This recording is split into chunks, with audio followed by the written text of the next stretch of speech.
The following is a special presentation of Tony Curry Radio. All right, so 1988, second segment of Kurre and Klapow. By the way, you can podcast these. Go to Tony Curry Radio Podcast. It's Curry with a K, TKR podcast. We're on Audio Boom and every major industry. You can listen to these, and we do shorter segments so you can listen to them wherever you're at. South Trust Bank, remember that? South Trust Bank became some other bank, and then it became Wells Fargo. Yeah. Anyway, there was a South Trust Bank down at the bottom of the hill from the radio station. Oh, yes, I know this story. But I didn't know And this is a great Tony Curry story. I walk in the bank down there in 1989. I remember it. I had two $300 checks in my hand, and I was making about $28,000 a year. And of course, that was a lot of money. That is good. And $600. That was weekend money, right? So I had the checks in my hand. I walk in, and I see everybody in the bank with their hands up, and I'm not. This is I'm not making the processing. correlation. I'm not Okay. processing. I'm not making the correlation of what's going on. I think they're doing some type of drill. like a drill. Oh. And all of a sudden, I feel on the side of my head, Oh, I didn't know this. and I'm going. And of course, I just Yeah. I didn't even put my hands up. I just kind of went like this, and I didn't move. And the guy said, "Don't move." And I was like, and then at that point, it set in that this was not a drill. Or if it was a damn good drill. Yeah. Another guy behind the tellers, the bank's being robbed. So he's back behind the teller thing, and it's really, really quiet, very uncomfortable, obviously. And then he starts to shoot. I didn't know this. He couldn't get into the teller door and just started shooting, and the bullets ricocheting off the ceiling. Shot about 6 times, and of course that super loud. If you've never heard a gun go off, and a lot of us haven't, believe it or not. And it was super loud. It was like, and you're just frozen. I mean, these movies where some hero comes running into the room and saves the day. You're like, you can't even move. I was paralyzed. And all I could think about was, man, please don't take my $600. I was like, this is my $600. Oh, that's right, because you weren't married. You didn't Don't have take my kids, don't take my $600. Probably like I'd be now. Please don't take my $600. And so they grab their money, they run out the front door, and for about 2 hours, I had a little imprint on the side of my because he was temple holding it that hard. against my head. I was the only one in the bank because the guy who came in right before me saw what was going on and walked back out. Oh, you were the only customer. The guy behind the teller who ended up shooting said, the next MFer that walks in here, he's dead meat. And I was that guy. And so everyone walked up to me and said, "Are you okay?" And I said, "Yeah, I'm all right." Once they left, it was like, they locked the doors and called the police. I didn't realize how close I was. Ooh, and then when the guy started shooting, when someone has a gun, it's one thing. Right. The whole gun in the pocket. Yeah. Right. This whole thing. Right. But when they're shooting, it's a whole. But when they actually are willing to shoot and pull the trigger, Yep. then it's taking it to another level. And I believe, and I was trying to look at some of the penal laws on the way over here. If you rob someplace and don't shoot, it's one thing. But when you discharge your weapon, it takes the charge up to a whole. Regardless of whether you're shooting at somebody or not. Yeah. Exactly. Yeah. And so I remember that day, and I was in the witness protection program for a period of time. Every time these guys went to court, I had to be within 15 minutes of the courthouse. I never had to appear. These knuckleheads went up to the Motel 6 right behind the bank in a room. Of course, the bag goes off, the ink goes in their face, and they get popped. Like within 15 minutes, they were dumbasses. They were on a motorcycle. They were on a mini bike. Not real smart. So my point being is this. Do you own a gun? Mm-mm. Okay. I own a gun. It was given to me as a gift.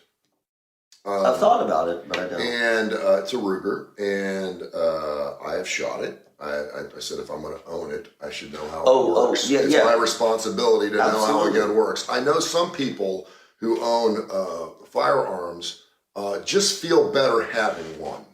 A lot of people, when they buy a house or something expensive, they feel better about having a firearm.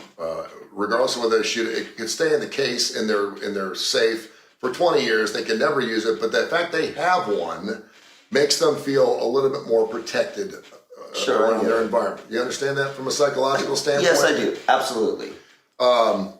I don't sleep with it under my bed. I don't travel with it. I don't have it in my car.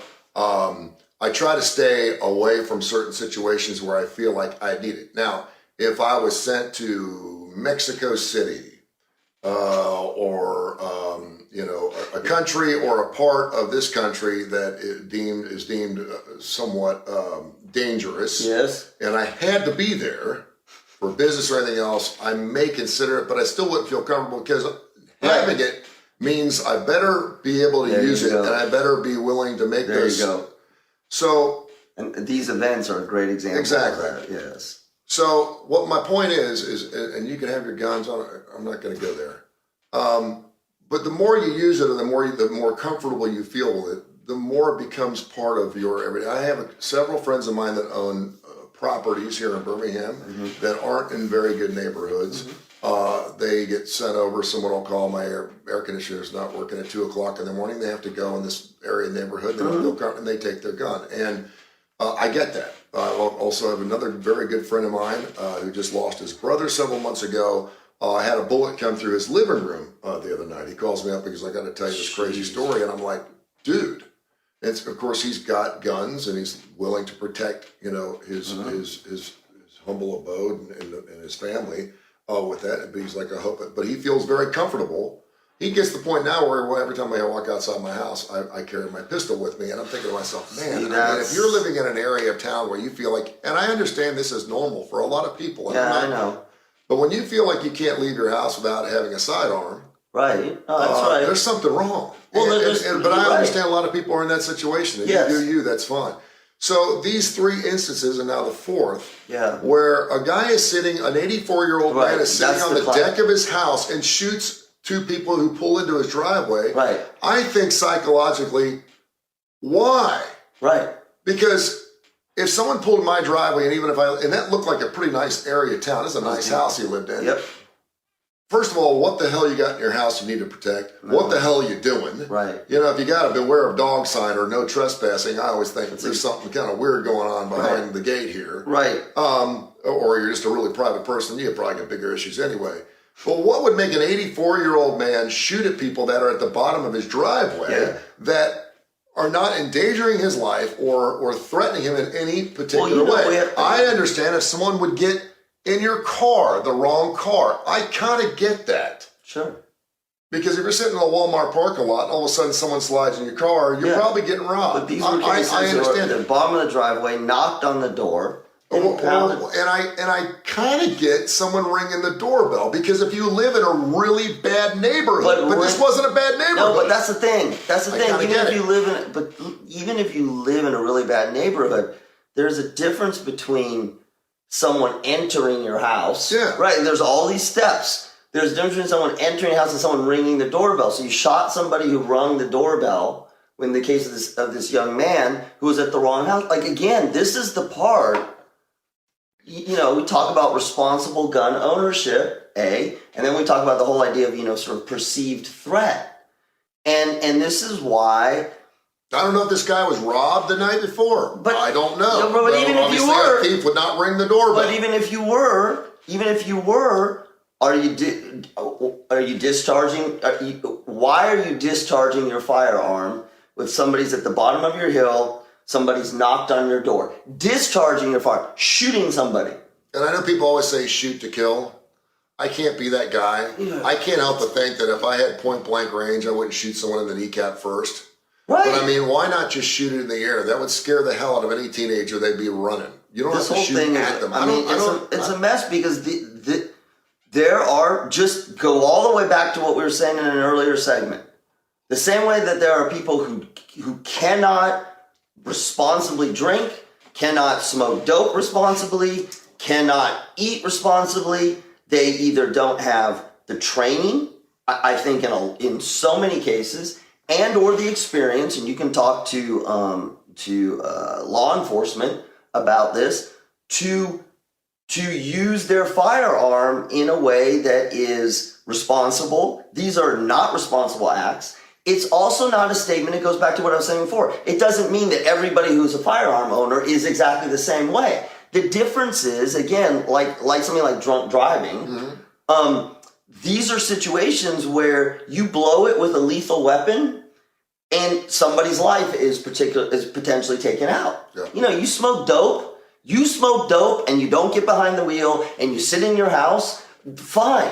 Yeah. Fine. I mean, alcohol, maybe you can have alcohol poisoning and there's binge drinking, but that's the problem with this is, and we live in a country where we are not going to take away these things. We're not going to take away these things. The other thing I think is interesting about it is if you look at the research, the survey research about gun ownership and sort of the certification and background checks and all that kind of stuff, what's really interesting is the way that we twist this.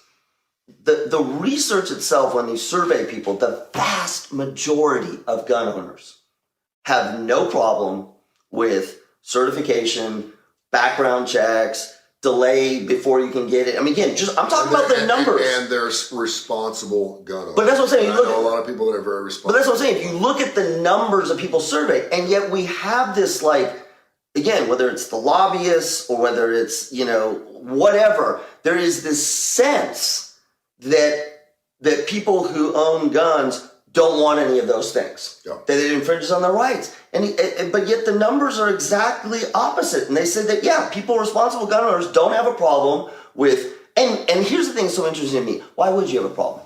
This is the classic thing to me. Why would you have a problem of you got to get a driver's license, you got to have health insurance. Why would you have a problem if somebody said, you know what? We're going to do a background check, number one. Number two, we're going to require you to show some sort of training in it.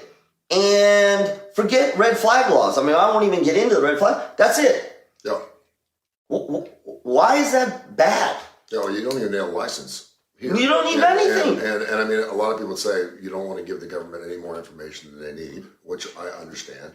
The thing about it is I don't get it because we do with cars. We have more guns here in this country than we have human beings. Yes. And that's going to be the problem no matter what we do. We do have a problem here, and I mean, I'm not telling you anything you don't already know. This is the worst country in the world when it comes to gun violence. We've got a problem. We've got a major issue. This is our problem. We have to figure it out. No other country deals with the type of gun violence we have here. I love that you're saying that because so often we say, well, in our country it's not that. Yeah, we're the worst. I'm starting to think that we're getting into the Cold War of gun ownership, and that is to say, well, they're building a nuclear weapon, so we need to build a nuclear weapon. We are. And so if he's got a gun, I better have it. Well, it's the bad guys. If you got one, I better have one. Right, exactly. And so, the good guys with the gun. Yeah. I don't know what the answer is. I really don't. And our thoughts and prayers go out to the people in Dadeville. That thing kind of flew under the radar. Oh, the Dadeville one. It wasn't a school shooting. It was a Sweet 16 party. The candles weren't blown out and the cake wasn't cut. And I'm just like, and these two knuckleheads, these two brothers that pulled this off, 28, 29 people got injured. I mean, there was bullets flying all over the place at a Sweet 16 party. What the hell are we doing? We're not even covering it, just to give you a sense, and then we'll go light. When all these things, and so many of them have happened. I mean, they're just going. Nashville, Louisville, these three here in Alabama. I always check in with our local TV station. Look, do you want me to come on and say anything about it? And literally, they're like, nah, we're just, it wasn't that they don't care, but they're like, people aren't that interested anymore. There's no new angle. Right. There's no new angle. Well, That's hopefully right. we gave you an angle just because the last three shootings, and it was top of every newscast last night. The three, and people can sort of say, well, hell, there's been 15 shootings in Birmingham last week. We don't talk about that. Well, maybe we should, but there's not enough news time for it. All right, that's our second segment here, Kurre and Klapow. I had the Lila Jane question of the day. It was on the way to school this morning. My daughter, and I didn't even ask her. She asked me this question. I was like, oh, here we go. This is going to be great. I said, can I use that? I'm like, I kind of, I had to do some inventory, man. I had some resentments on my outfit. With the homeowners? The women working. Yeah, no, I know, yeah. Did I scare you? Yeah, I didn't know if you were being provocative or honest. We're going to go, man. They better give us more than 3 minutes. So we're going to get into women who are working a lot more. No, who are working what we call it, egalitarian, so they make the same amount as their husbands. Okay, I don't think the money. It totally does. Well, yes, it does. Well, it shouldn't. No, but it does. Because there's does. a difference between, or they're working the same amount. They're still expected to be the homemaker. No, they're not. Well, yeah. Well, we got to go on the angles. It depends what we say, who's expecting. Yeah. Oh, man, I'm going to go off on this shit. Yeah, we're not going to have enough time. I know. Which could be a sunshine. Okay, we're back in 30 seconds right I'm now. gonna take a breath. Yeah, let's do it. Whew. This has been a special presentation of Tony Curry Radio.